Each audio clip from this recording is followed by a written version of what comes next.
ওই বাড়ির সাথে আমি কোনো রকম সম্পর্ক রাখতে চাচ্ছি না। কারণ? ওরা মিথ্যা বলেছিল, এটাই সবচেয়ে বড় কারণ। আমি চাইলে ওকে ছেড়ে দিতে পারতাম। তুই যদি এমন সিদ্ধান্ত নিয়ে থাকিস তাহলে আমি তোকে ছেড়ে গ্রামের বাড়িতে চলে যাব। আমার মা যদি আমাকে ছেড়ে চলে যায় তাহলে কিন্তু আমি তোমাকে ছাড়ব না। চলে যাচ্ছ বন্ধু? আবার দেখা হবে চাঁদনি রাতে, দুজনে বসে বাদাম খাবো। তোমার বোন তো একটা প্রস্তাব দিয়েছিল। কি? ওদের বাসায় যেয়ে থাকতে, ওদের বাসাটা খালি পড়ে থাকে। না না, সেটা হতে পারে না। আর ওর পাওনা টাকার কথা বলছিল। আমার কাছে তো আলাদা করে হিসেব লেখা নাই, মানে ওই চেকের কাউন্টার পার্টে লেখা আছে। তাহলে তোর সময় মতো একসময় আয়, আমরা হিসেবটা করি। আমি আমার বাবার সঙ্গে দেখা করতে যেতে চাই। ওই বাড়ির সাথে আমি কোনো রকম সম্পর্ক রাখবো না। তুমি যদি রাখতে চাও তাহলে আমার সঙ্গে সম্পর্ক শেষ করে তোমাকে যেতে হবে। স্যার, আপনি সুস্থ হয়ে উঠেছেন আলহামদুলিল্লাহ, কিন্তু সমস্যাটা হচ্ছে স্যার, ইমোশন দিয়ে তো আর ব্যবসা হয় না। এই বাড়ির কাজ শুরু করার কথা ছিল 6 মাস আগে। আমরা প্রায় সবগুলো অ্যাপার্টমেন্ট সেল করে দিয়েছিলাম। কাজের দেরি দেখে ক্লায়েন্টরা সব টাকা ফেরত চাচ্ছে। স্যার, আমাদের কোম্পানির একটা গুইডউইল আছে না? এভাবে তো স্যার চলতে পারে না। সবই আমি বুঝি, আপনারা এখন কাজ শুরু করে দিন।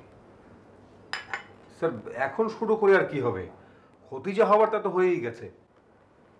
আশ্চর্য, একটা লোক অসুস্থ হাসপাতালে, আপনারা তার দিকটা একটু ভেবে দেখবেন না? অবশ্যই দেখব, কিন্তু ক্লায়েন্টরা তো আর মানতে চাচ্ছে না। এর মধ্যে আমরা বেশ কয়েকজনের টাকা ফেরত দিতে বাধ্য হয়েছি। আমি বুঝতে পারছি আমার জন্য আপনাদের অনেক সমস্যা হয়েছে। এখন কি করণীয় আছে সেটা যদি বলেন।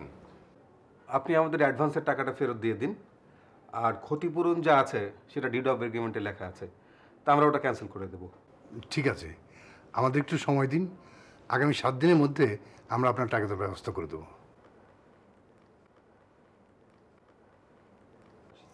ঠিক আছে, আমরা তাহলে আসি স্যার। আসুন।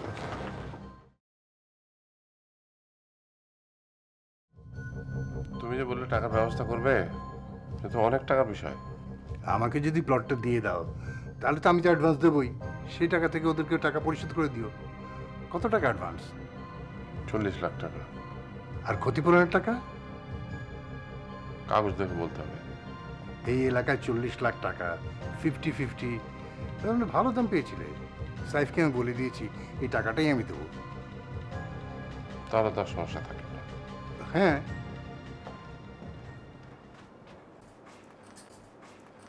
কি হলো, তুমি অফিস যাওনি? হ্যাঁ গেছিলাম, আসলে আমি ওয়ালেটটা ফেলে গেছি, সেই জন্য নিতে আসলাম। ও মানে এখানে অনেক ইম্পর্টেন্ট কিছু মেল নাম্বার আছে যার জন্য লাগবে। আচ্ছা, এসছো যখন একটু বসো না, একটু রেস্ট নাও, তারপর বেরিও। আচ্ছা বলো, কি বলবে? এভাবে বলা যায় নাকি? ও বাবা, তা কিভাবে বলবে? শুনো, তোমার সেদিনের কথাতে বাবা খুব খুশি হয়েছেন। কোন কথায়? তুমি সব খোঁজ খবর নিতে চাইলে না, সব সংসারের দায়িত্ব নিতে চাইলে, বাড়ির কাজ কেমন চলছে সব ব্যাপারে খোঁজ খবর নিলে না, সেটাতেই। কেন, বাবা পরে কিছু বলেছে? হ্যাঁ বলেছেন তো অবশ্যই। আর তুমি কিন্তু অবশ্যই বাবার সাথে যোগাযোগ করো। বাবা তোমার উপরে সব দায়িত্ব বুঝিয়ে দিয়ে নিশ্চিন্ত হতে চান। তো তোমার সঙ্গে কখন কথা হলো? এই তো তুমি বেরিয়ে যাওয়ার পর সকালবেলায়। আচ্ছা ঠিক আছে, আমি বাবার সঙ্গে কথা বলে নেব। ওকে, এখন যাই।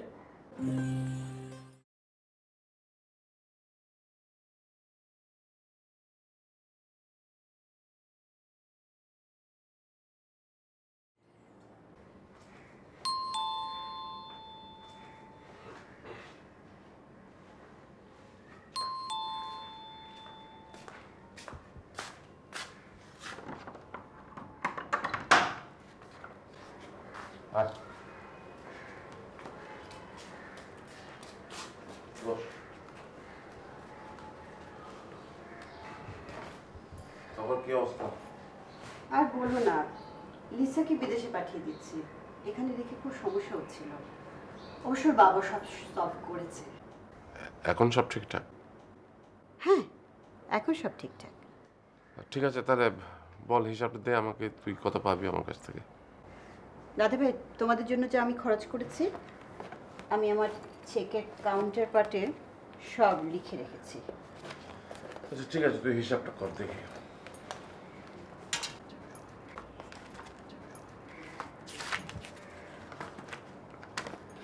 এই তো এখানে আছে কত, ৬০,০০০।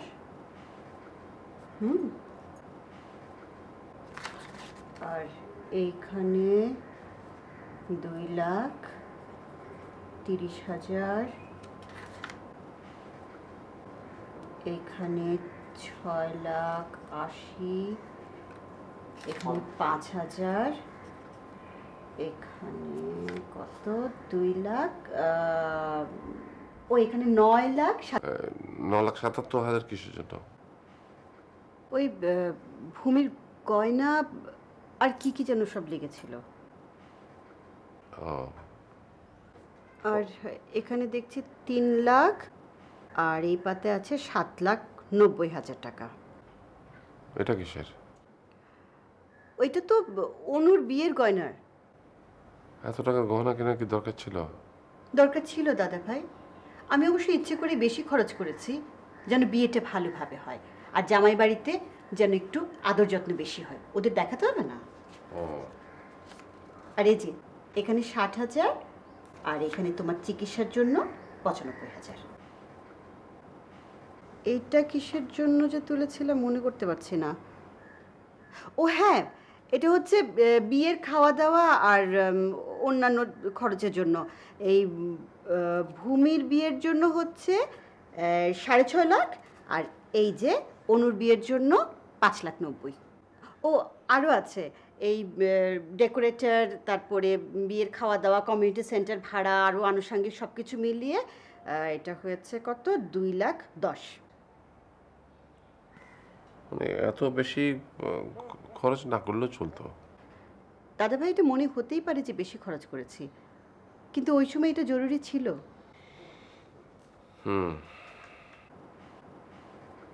তাহলে মোট দাঁড়ালো হচ্ছে ৪৬,৯২,০০০। তুমি আমাকে শোধ দিয়ে দিয়েছিলে কত, ৫,০০,০০০। এই ৫,০০,০০০ মাইনাস করছি, এইবার হলো কত, 41 লাখ। হ্যাঁ, ৪১,৯২,০০০। ৪১,৯২,০০০। এইটা আমি এখন তোমার কাছে পাই। ঠিক আছে, আমি হাসানের কাছ থেকে টাকাটা পেলেই তোর টাকাটা শোধ করে দেবো। তাছাড়া অবশ্য তুই যদি কিছু মনে না করিস, মানে টাকাটা আমি একবারে তোকে দিতে পারবো না। এর মধ্যে ওই আগের যে ডেভেলপার আছে তাকে টাকা ফেরত দিতে হবে, তাকে কিছু ক্ষতিপূরণও দিতে হবে। তুই আমাকে কিছু সময় দিস। দাদা ভাই, আমি তো তোমাকে সময় কম দেইনি। আর তাছাড়া তুমি এতগুলো অ্যাপার্টমেন্ট দিয়ে কি করবে, তোমার তো দরকার নেই। তুমি আমাকে অ্যাপার্টমেন্ট দিয়ে দাও। সেটাও হতে পারে। তুমি কি হাসান সাহেবকে প্লটটা দিয়ে দিবে? হ্যাঁ, ও ভালো দাম দেবে। তারপরেও একটু ভেবে দেখো, হঠাৎ করে সিদ্ধান্ত নিও না। ঠিক আছে, আমি এটা ভেবে দেখি।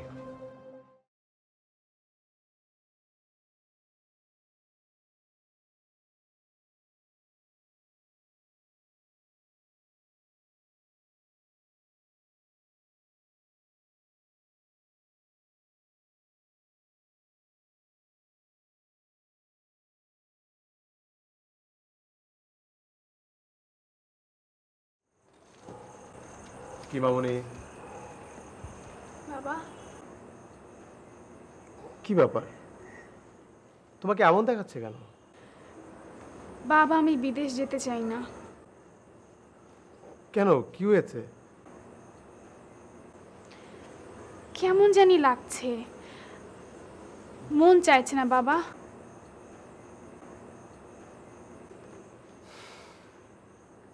সব ঠিক হয়ে যাবে। শোনো, মানুষ তার জীবনটাকে যতটা সহজ ভাবে অতটা সহজ না। জীবনটা খুবই কঠিন। তুমি যদি ঠিকমতো লেখাপড়া না করো, ঠিকমতো রেজাল্ট না করো, তাহলে কিন্তু জীবনটা নষ্ট হয়ে যাবে। সেটা কি কখনো ভেবে দেখেছো তুমি? তাই বলছি কি মামুনি, বিদেশ চলো, লেখাপড়াটা শেষ করো, তারপর তুমি দেশে আসো। তখন তুমি যেটা ভালো ভাববে সেটাই করবে।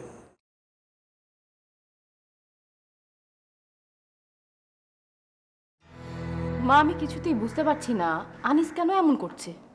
শোন, এই কথাগুলো তোর বাবাকে বলিস না। না না, বলবো না। বুঝতেই তো পারছো, সেদিন আমি বাবাকে বললাম আমি আসবো, কিন্তু আমি তো জানি আনিস আমাকে আসতে দেবে না। কিন্তু আনিস কেন এমন করছে? জানি না মা, ও তোমাদের সাথে কোনো সম্পর্ক রাখতে চাইছে না। তুই কি ভাবছিস? আমি আর কি ভাববো, আমি কিছু বুঝতে পারছি না। এদিকে তো রওশন তোর বাবাকে 42 লাখ টাকার একটা খরচ দেখিয়ে দিল। এই তোদের বিয়ে, তোর বাবার চিকিৎসা, আরও কি কি সব খরচ, এই দেখে তো তোর বাবার প্রেশার আরও বেড়ে গেল। ফুপি কি চাচ্ছে বাবা মারা যাক? ফুপি অন্য কোনো ইন্টেনশন থেকে এটা করছে মা। তুমি ফুপির সাথে সরাসরি কথা বলো। এত টাকা খরচ হওয়ার তো কোনো কারণ দেখি না। সেটা তো তোর বাবাও বুঝতে পারছে। আসলে রওশন এখানে অ্যাপার্টমেন্ট নেওয়ার জন্য এরকম খরচ দেখাচ্ছে। আমি কি কথা বলবো? না না না, কোনো দরকার নেই, তোর বাবার আমি বুঝে নেব। মা, আনিস বোধহয় এলো, আমি রাখি। আমাকে জানাস, হ্যাঁ? কেমন? ঠিক আছে মা, রাখছি। কার সাথে কথা বলছিলে? মার সাথে। আজ সাইফের সঙ্গে কথা হলো, সে তো খুব আনন্দে আছে, মহা আনন্দে আছে। কেন, কি হয়েছে? তোমার বাবা তাকে বড় জামাই হিসেবে সব দায়িত্ব বুঝিয়ে দিয়েছেন। বাড়ি দেখভাল করা, সংসার, সব সব দায়িত্ব। ও বাবা এটা কেন করবে আমি তো বুঝতে পারছি না। আমিও ঠিক বুঝতে পারছি না তিনি কেন এটা করলেন, যেখানে তোমার মা এখনো বেঁচে আছেন। তিনি তো সব দায়িত্ব বুঝিয়ে নিতে পারতেন।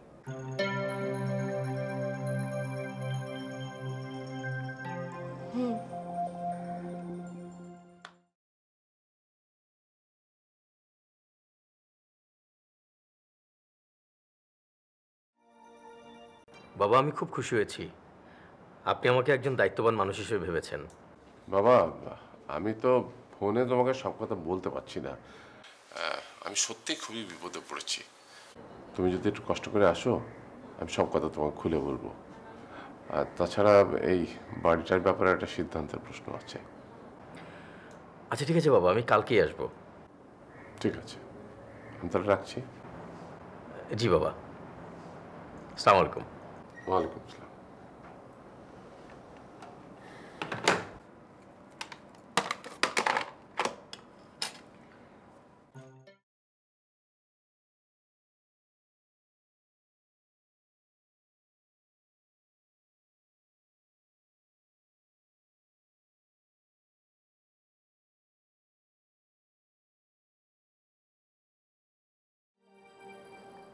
বাবা কি বললেন?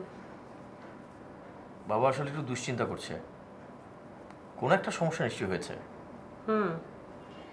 ফুপি একটা হিসাব দিয়েছে যেটার কোনো ব্রেকডাউন নাই। আর তাছাড়া কিসে এত টাকা খরচ হয়েছে সেটাও কোথাও উল্লেখ করা নেই। বলো কি, ফুপু এরকম করতে পারলো? করেছেন তো। আবার এটাও বলেছেন আমাদের পিছনে নাকি 42 লাখ টাকা ওনার খরচ হয়েছে। বলো কি? হ্যাঁ, কিন্তু এখন এত টাকা তো শোধ দেওয়া মুশকিল। সেজন্যই বোধহয় বাবা তোমার সাথে একটু আলাপ করতে চাচ্ছিলেন। আচ্ছা দেখি কাল যাব, বাবাকে আবার অসুস্থ করার পায় তারা। খুবই বোঝেন না। বুঝলে কি আর এরকম করতে পারতেন? কখনোই পারতেন না।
আমি আসি। ওমা নাস্তা? খাবো না, খেতে ইচ্ছে করছে না। আচ্ছা ঠিক আছে, তুমি যাও, আমি বাবার সঙ্গে কথা বলে জানাচ্ছি। আমি যেখানে বলেছি তোমার সঙ্গে কোনো সম্পর্ক রাখবো না, সেখানে এইসব বিষয় নিয়ে কথা বলার তো কোনো প্রয়োজন দেখছি না। তবু ওই সাইফকে এই দায়িত্ব দেওয়াটা ঠিক হয়নি, সেটা আমি প্রয়োজন মনে করেছি, তাই বলেছি। তুমি আবার এটা অন্যভাবে নিও না। হ্যাঁ তুমি ঠিকই বলেছো, তুমি যাও, আমি কথা বলছি। আমার কথা কিছু বলো না। আচ্ছা ঠিক আছে।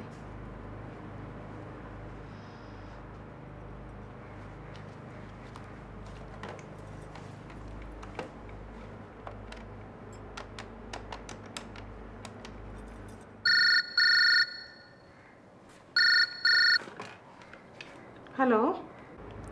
হ্যাঁ মা, আমি। হ্যাঁ মা, কি খবর তোর? এই তো ভালো। বাবা কেমন আছে? আছে ভালোই, তবে ওই তো ফুপুর টাকা পয়সাটা নিয়ে একটু টেনশনে আছে। মা একটা কথা বলবো? হ্যাঁ বল, আবার জিজ্ঞেস করছিস কেন? মা সাইফ ভাইকে নাকি বাবা সব দায়িত্ব দিচ্ছে। হ্যাঁ, তোর বাবা পারে না বলেই। দায়িত্বটা আনিসকে দিলে কি খুব সমস্যা হয়? না মানে বড় জামাই, তাই ওকেই আর কি। ও বুঝতে পারছি। তো কি দায়িত্ব দেবে? ওই ডেভেলপারের সাথে বাড়ির বিষয় নিয়ে আর কি, যেটা করতে যেয়ে তোর ফুপু আমাদেরকে ঋণগ্রস্ত করেছে। আর সাইফ ভাই যে একই কাজ করবে না তার কি নিশ্চয়তা আছে? এসব বিষয় নিয়ে আমার সঙ্গে আলাপ করলে আমি কিছুই বলতে পারবো না। ঠিক আছে, আমি বাবার সঙ্গেই কথা বলবো। না না, এসব নিয়ে তো বাবার সাথে এখন আলাপ করিস না, আমি তোকে পরে ফোন ধরিয়ে দেব। ঠিক আছে। আচ্ছা তাহলে রাখি এখন। ঠিক আছে, রাখি।